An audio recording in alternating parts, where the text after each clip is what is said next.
Folks, let me tell you about my good friend Todd Nettleton from the Voice of the Martyrs. For over 2 decades, Todd has risked his life to bring attention to the persecution of Christians around the world. Now he's written a powerful book called Faith is Forbidden, detailing his travels and experiences. As a special gift to my listeners, you can get a free copy of this incredible book by simply clicking the link in the description below or call 844-464-3043. Honored to be with you as always. Email us freedom@charliekirk.com. We are here at the mobilebitcoin.com studio. That is the mobilebitcoin.com studio. The studio's playing some music here.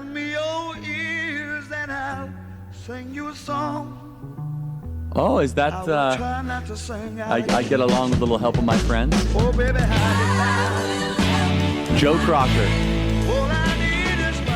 Happy Friday, everybody. There's some breaking news happening that developed last night. I get along with a little help of my friends. Brian's looking around very confused. It'll all make sense in just a second. Breaking last night, the Wall Street Journal attempted a terrible drive-by, as the great Rush Limbaugh would say it, as I'm wearing my Rush Was Right t-shirt, of our phenomenal president. I mean, as soon as I read the story, I said, this is the dumbest, obviously fakest thing. I don't believe it.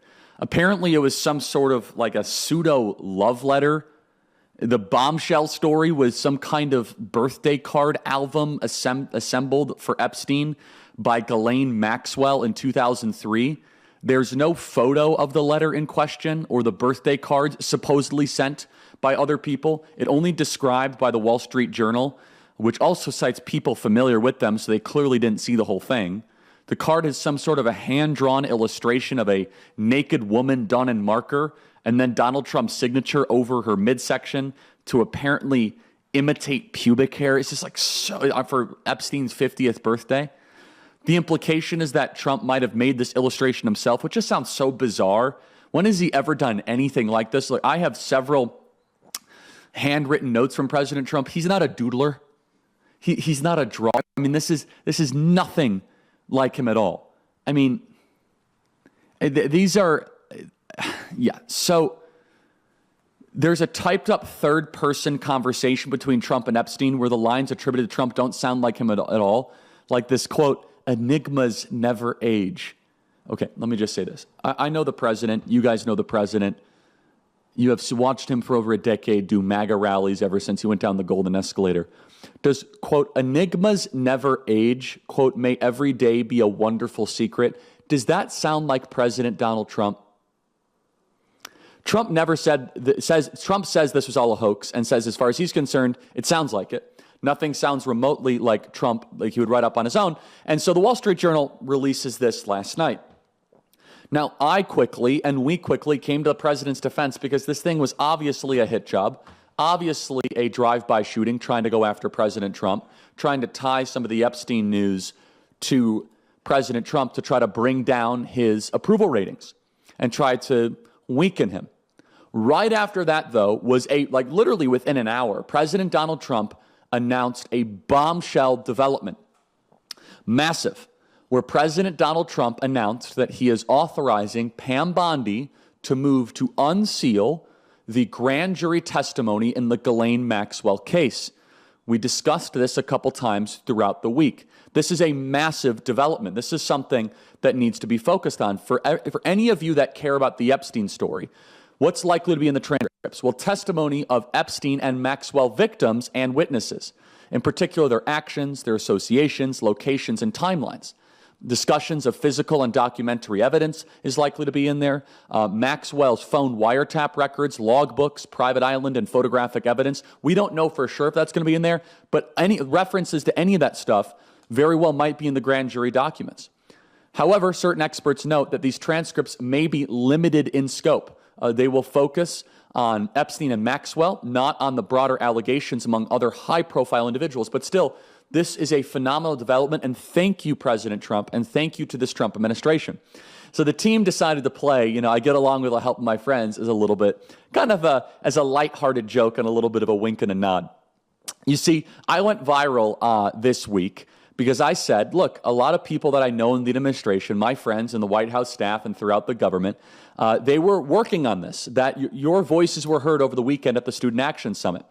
And people were mocking me. They say, oh, Charlie, do you trust the government? I said, look, okay, I'm not saying I trust the government. I say my friends are working on this. Well, it turns out, it looks like they were, and they deserve great credit for it, for all the White House staff, for everyone that was involved in this, and especially, of course, the president. This is a massive move, and one that is met with celebration, and one that is met with gratitude, and one that honestly shows that President Trump is moving in a transparent way that Joe Biden never moved. Joe Biden very well could have moved to unseal the grand jury documents.